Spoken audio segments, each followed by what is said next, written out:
2 দিন আগে এক ভিডিও দেখলাম, ওই যে এই ফারজানা ব্রাউনিয়ার এক্স বয়ফ্রেন্ড আপনার জিল্লুর রহমান তৃতীয় মাত্রা করে। এই জিল্লুর রহমান ফারজানা ব্রাউনিয়ার এক্স মানে কত নাম্বার সেটা তো বলা যাবে না, এটা সম্ভবত ওই পার্ট টাইম বয়ফ্রেন্ড ছিল।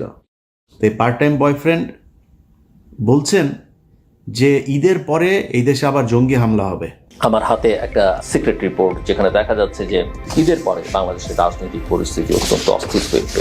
এক ধরনের জঙ্গি তৎপরতা গত কিছুদিন ধরে আমরা এই আলোচনা শুনছি এবং লক্ষণও দেখা যাচ্ছে, এটা বাড়বার একটা আশঙ্কা আছে। তিনি বলছেন দেশে নাকি কোন এক সাংবাদিক এটার সাথে জড়িত, কোন কোন আলেম নাকি দেশের কে কারা কারা জড়িত, আবার প্রবাসে একজন আছে কোথায় নাকি থাকে, সেও নাকি জড়িত। যে নিষিদ্ধ ঘোষিত কিছু সংগঠন তাদের অন্তত 3 জনকে ক্লিয়ারলি আইডেন্টিফাই করেছে রিপোর্ট।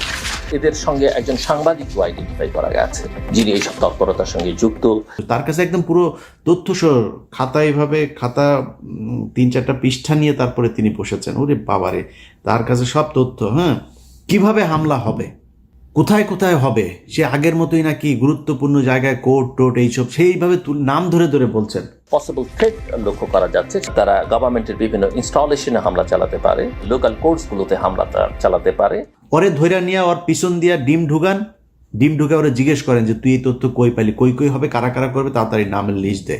আমরাও সেটা জানতে চাই, কারা কারা এই দেশে জঙ্গিবাদ এই করতে চায়, তাদের আমরা খুঁজে বার করতে চাই। ওর কাছ থেকে তালিকা নেন, ও কোথায় পেয়েছে এইটা। এরা হচ্ছে খুব চিপ রেটের দালাল। এরা বিভিন্ন দেশের গোয়েন্দা সংস্থার কাছ থেকে টাকা পয়সা খায়া তারপরে বাংলাদেশে অস্থিতিশীল পরিস্থিতি তৈরি করতে চায়।